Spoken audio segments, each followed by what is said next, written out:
Sports and leisure are not secondary activities. On the contrary, they play a central role in societies, giving meaning to human life and organizing the life of communities. The aim of this presentation will be to offer a perspective on how leisure is a construction of modernity and is gradually spreading throughout society. And the second aim will be to understand how the experience of leisure itself changes, with a particular focus on urban leisure and the shape of the cities, and on sports and the emergence of modern sports. So what we'll try to understand here is the ways in which social status shaped the way people spent their leisure time and the way leisure practices can be political. And throughout this presentation, we'll engage with the idea that the experience of modernity is the experience of becoming a leisure society, as the French sociologist Geoffroy Dumas-Udier wrote in the 1960s, Vers une civilisation du loisir. And we'll try to understand how it was born, how it was shaped, to understand its content, and to nuance a bit this approach of a leisure society, which is relatively outdated. So the first thing that needs for the emergence of modern leisure is that leisure refers to the development of a form of modernity. Indeed, one should not confuse non-working time with leisure time. Leisure means availability and is considered among the elites to be essential to the development of the individual, to the harmonious construction of the subject. The impression among the elites of the 19th century is that leisure is valued, and the bourgeois appeared very largely as a man of free time. So leisure can be defined as a time that remains available after occupations. So to understand the emergence of leisure, we first need to understand the changes in the organization of work. And throughout the 19th century, we can see a distinction that is being made between work by task and work defined by the time it occupies. At the end of the proto-industrial era, the importance of homework made it difficult to distinguish between work, family life, and household activities. And over the decades, the whole of Western society became subject to the measured time of the clock and then the watch. So we see the need to measure time, to constrain it, to impose time. An accounting vision of time marks modernity. Time is now seen as something that can be lost, that can be wasted, that can be caught up, that can be gained. And these this theme, the occupation of time, are central to the understanding of this question. So we can see, we can have a glance through this new vision of time through one of the key features of modern leisure, which is the appearance of cinema, modern cinema. And we have here one of the very first movies ever made, Sortie des Usines Lumière in Lyon, shot in 1895. And this movie, one of the very first ever made, shows the workers of the factory at the end of their shift. And here we have this central tension through that is key to the appearance of leisure, that is the distinction between work hours and leisure hours, with, as we can see, these workers putting on their best clothes, which shows us that it was not a spontaneous shot, but rather something that was organized. And at the end of the line, the Lumière provide movies for the enjoyment of urban audiences, as we can see here in this ad from 1896, with one of the very first viral gags ever shot, L'arroseur arrosé, which was one of the an early meme, as we could say. Now, what do people do with this new amount of free time on their hands? One of the main factors that allows the new uses of leisure is the railway, because it accelerates time, and its arrival revolutionized the use of leisure time, opening up new areas of exploration, which, with the invention of the steamer, quickly spread from England to continental Europe. And we can see here a representation of the stagecoach and the railway, and the way it suggests new uses of time and an acceleration of time. It's also new uses of time that are socially different, as we can see on these three representations, showing us first, second, and third class passengers. In 1847, we have an experience of leisure that is both shared in society, but also lived very differently at different ends of the social spectrum. So this, the train changed the uses of leisure, and one of the key figures in these new uses of leisure is Thomas Cook. Thomas Cook was initially a supporter of the temperance movement, which believed that alcohol lay at the root of all problems in Victorian England. And therefore, Thomas Cook believed that organizing excursions to get people out of the drinking establishments and actually encourage them to do something more useful with their life would change society. So Thomas Cook started to organize trips to the continent.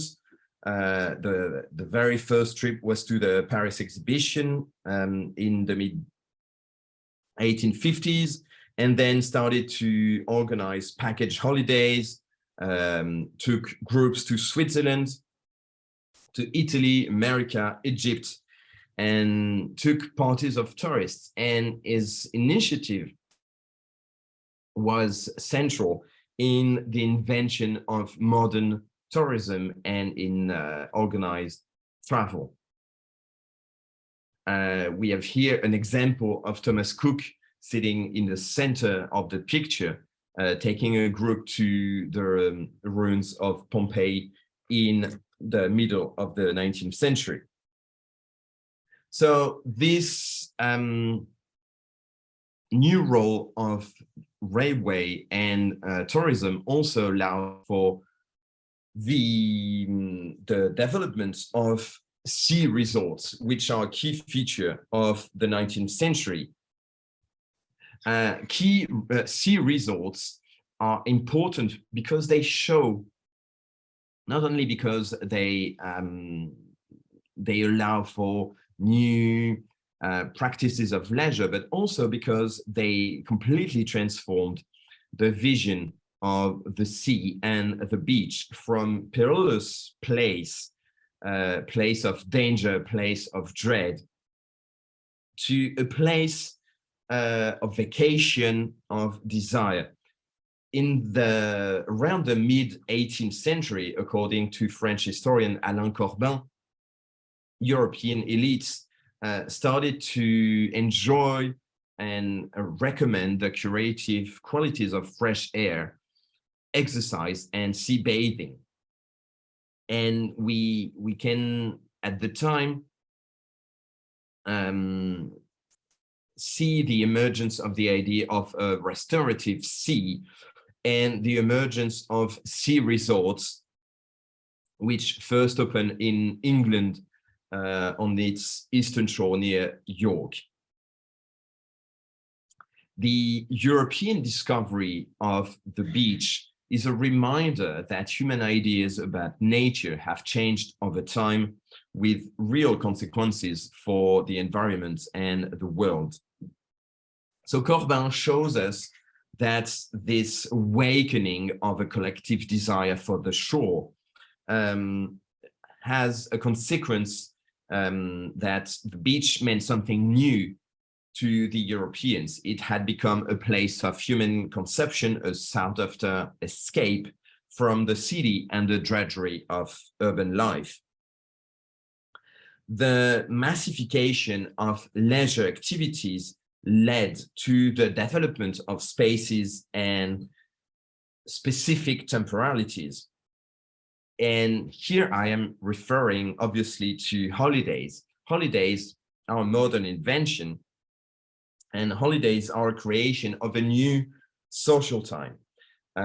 During the holidays, one is authorized to pay attention to themselves, to the experience of oneself, even to the revelation of oneself. It is a time during which the body recovers a forgotten experience, as we might say. So the rise of tourism gave way to new experiences of nature, of landscape, and a new relationship between the body, the self, and the environment. And we can note another example of this new relationship to nature is the mountain. And a very good example of this new relationship to the mountains would be German painter Caspar Friedrich and his Wanderer Above a Sea of Fog, among many other paintings, which denotes the role of the mountains in the romantic sensibility and the way the mountain and its dramatic landscape allows for the revelation of the troubles of the mind. As the beach, the summits long remained a forbidden territory, and in the turn of the 18th century, in the course of the 18th century, the mountains became, like the ocean, a site of experimentation and definition of a new aesthetic and moral category. At the end of the 18th century, a few pioneers invent mountaineering and experience the mountain in a new way, specifically in the Swiss and the French Alps, through mostly English tourists on their way to Italy, which stop on their way and who invent a new relationship to mountains.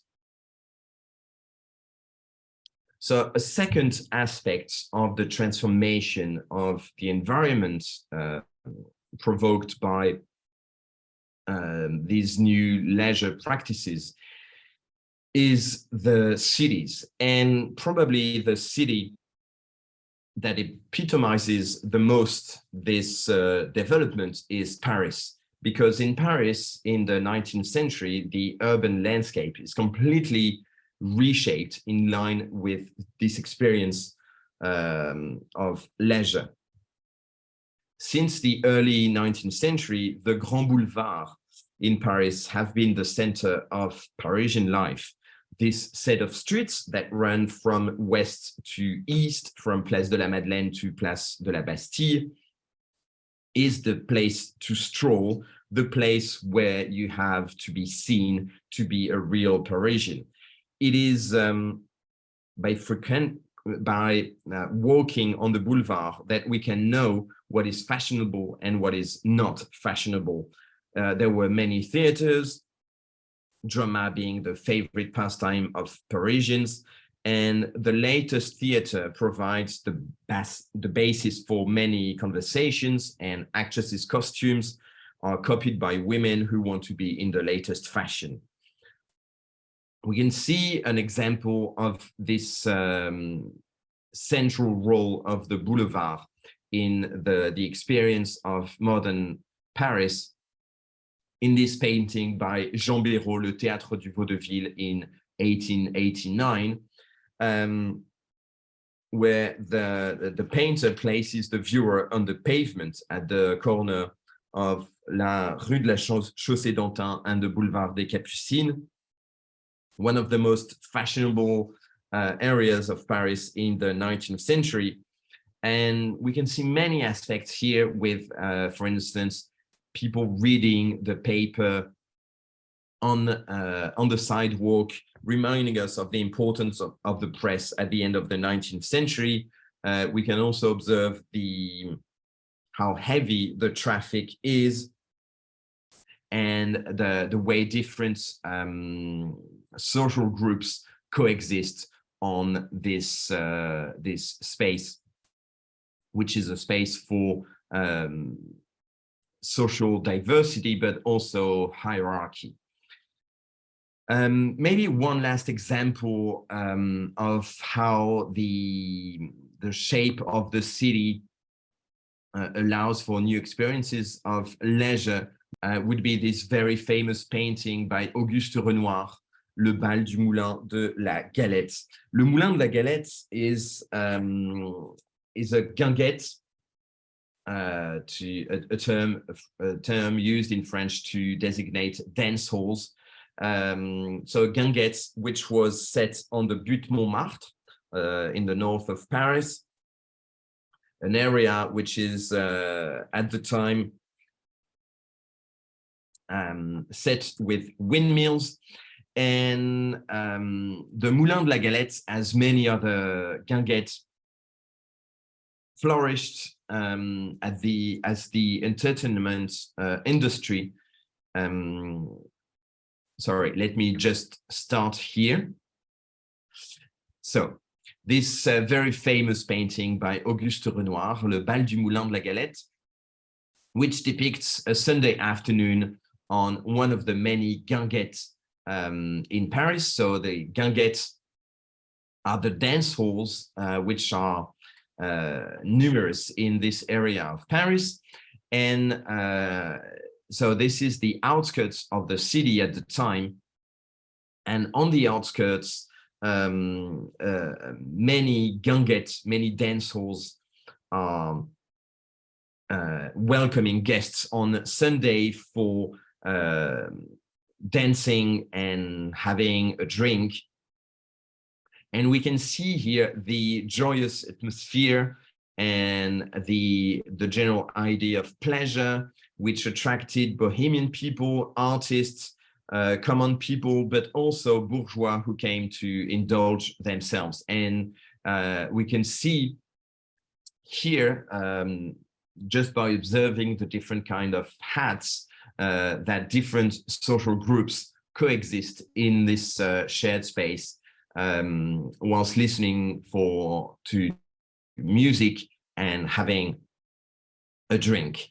So this canvas gives off a sensitive impression of freshness and joy, achieved by the play on light colors and the smiles on the faces. One last example of how the city allowed for new experiences of leisure would be this this postcard displaying and promoting the colonial exhibition of 1931, which was a very important event in the imperial history of France. This colonial exhibition of 1931 allowed for visitors, as we can see here on the document, to go around the world in one day. This is just one example, but this also reminds us that although these leisure experiences are very located and very specific, they can also open up to new spaces and distant spaces, although here it is in a obviously very problematic way. The last aspect I'd like to address here is the experience of sports and the way traditional sporting activities are progressively replaced by modern sports. And here we have an example of one of these old forms of leisure, a cockfight happening in Flanders, in the French Flanders. And progressively we see new activities being set up. One good example would be the bicycle, because the bikes were elaborated as a means of transport and quickly became the instruments of sporting competitions. The very first sporting competitions through bike took place in the late 1860s, and it happened at a time when the cycle industry was developing. And one key aspect of this new cycle industry, which can maybe not be obvious from the start, is the newspapers. Specialized newspapers and journals appeared, such as in France, Le Vélocipède Illustré in 1869. And these newspapers promoted technological innovations. At the time, in the 1860s, the fashion was for the Grand B with a front wheel with a much larger diameter than the rear wheel, and it's not before the 1880s that the modern bike, the safety bike, appeared. When the safety bike appeared, new newspapers appeared and devoted only to sports, such as Le Vélo in 1892. In 1900, another competitor appeared, which took the name L'Auto Vélo, and the rivalry between the two publications was key, because L'Auto Vélo had to change its name after a lawsuit, and it had to change its name back into L'Auto. And in 1903, to promote its importance and its engagement with bicycles, which did not appear in the title anymore, the publisher of the newspaper had the idea to organize a very new biking competition, which was Le Tour de France. And this competition of a new kind, much more ambitious than previous competitions that were organized mostly over a day or a few days, such as Liège-Bastogne-Liège. So this new competition, Le Tour de France, in 1903, had a huge influence and was copied in other European countries, such as Italy or Spain, for example. Another example of this new modern sports would be the reinvention of the Olympic Games. However, what I would like to stress to finish this presentation is football. Because football is an interesting example of both the invention of sports and how it conquered the European continent. Modern football originated in Britain in the 19th century. In history, there were many examples of sporting practices similar to football. However, what is new in the 19th century is the appearance of shared rules, because up until the 19th century, each school in England that played modern football had different rules, different sizes of fields, for instance, and it made it very difficult for different teams to compete against each other. So around the 1840s, first attempts to unify, codify, and standardize the rules of plays were made. And these efforts culminated in the 1870s with the associations of Great Britain agreeing upon a uniform code, and it gathered 43 different clubs. This development of modern football was closely tied to the process of industrialization and urbanization in Victorian Britain. Most of the new working class inhabitants of Britain's industrial towns and cities gradually lost their traditional pastimes, such as badger baiting, and sought fresh forms of collective leisure. From the 1850s onward, industrial workers were increasingly likely to have Saturday afternoon off work, and so many turned to the new game of football to watch or to play.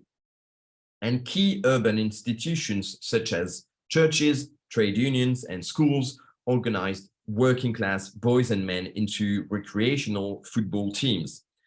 Rising adult literacy spurred press coverage of organized sports, while transport systems such as the railway or urban trams enable players and spectators to travel to football games, sorry. And with this development of football, leading clubs started charging admission to spectators as early as the 1870s. And this shift towards admission, towards charging viewers, was decisive, because it challenged the rule of amateurism. The Football Association had amateurism at heart, and at the end of the 19th century, there was a conflict, real tension between clubs and the Football Association around this issue of professionalism versus amateurism. In 1884, this tension culminated when the Football Association expelled 2 clubs for using professional players. However, the payment of players had become so commonplace by then that the Football Association had little option but to sanction the practice a year later. And the consequence was that the northern clubs, which had larger supporter bases and capacity to attract better players, came to prominence. And as the influence of working class players rose in football, the upper classes, which could be amateurs, took refuge in other sports, notably cricket and rugby union. And paradoxically, this professionalization of football enabled football to gain momentum among working classes. And we can see here a last example through this painting, this French painting representing football in the 1930s. And what's interesting here is that the painter chooses to represent not the game in itself and the sport, but the social aspect of the sport, the social fabric of the sport, with the friends, the family, the fiancés of the players, and the urban environment. Here we are in a working class suburb, and we can see other forms of leisure that are represented in other painting, notably with this poster on the right that promotes the circus Pinder, a very famous circus in France. So sports are key in defining modern uses of leisure, and can become then vehicles for national competitions, as we saw with this poster for the second World Cup organized in Italy. And in this way, sports and more broadly speaking, leisure helped redefine modern identities.